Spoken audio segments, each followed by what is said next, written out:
আসসালামু আলাইকুম viewers, welcome back to my channel. আজ আমি আপনাদের করে দেখাবো কিভাবে খুব অল্প সময়ে পাট শাকের ডাল রান্না করা যায়। এভাবে রান্না করলে ডালটা খেতে খুবই মজার হয়ে থাকে।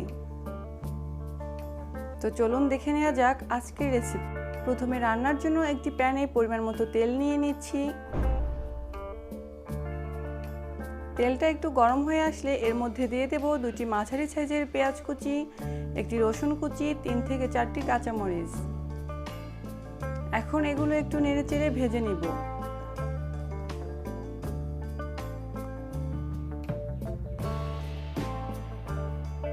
এভাবে ব্রাউনিশ কালার চলে আসলে দিয়ে দেব হাফ কাপ ডাল।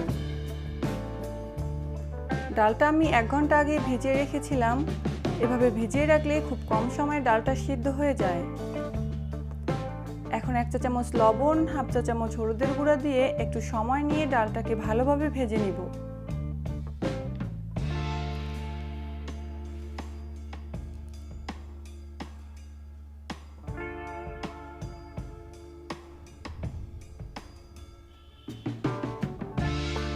ভালোভাবে ভাজা হয়ে গেলে পরিমাণ মতো পানি দিয়ে দিব। এখন একটু নেড়ে চেড়ে 5 মিনিটের জন্য ঢেকে দিব।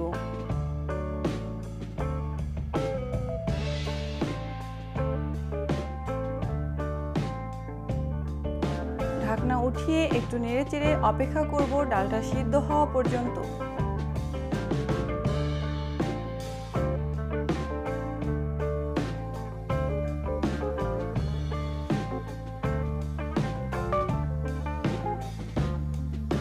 ভালোভাবে সিদ্ধ হয়ে আসলে একটি ডাল ঘুটনি দিয়ে ডালটাকে ভালোভাবে মিশিয়ে নিব, যাতে ডালটা আস্ত আস্ত না থাকে। এখন 5 মিনিটের মতো জাল করে দিয়ে দেব আগে থেকে ধুয়ে রাখা পাট শাকগুলো। পাট শাক আপনারা আপনাদের পছন্দ মতো কম বেশি ইউজ করতে পারেন।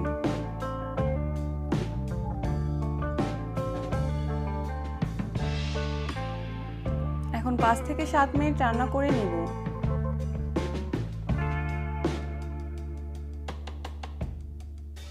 সবশেষে 2 থেকে 3টি কাঁচামরিচ দিয়ে একটু নেড়ে নিব, যাতে করে সুন্দর একটা ফ্লেভার আসে।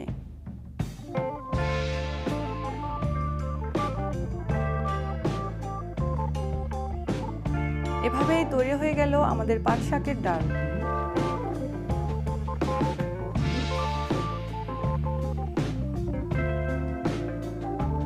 এখন আমি একটি বাটিতে পরিবেশন করে নিব।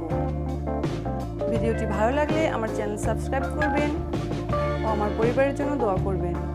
আল্লাহ হাফেজ।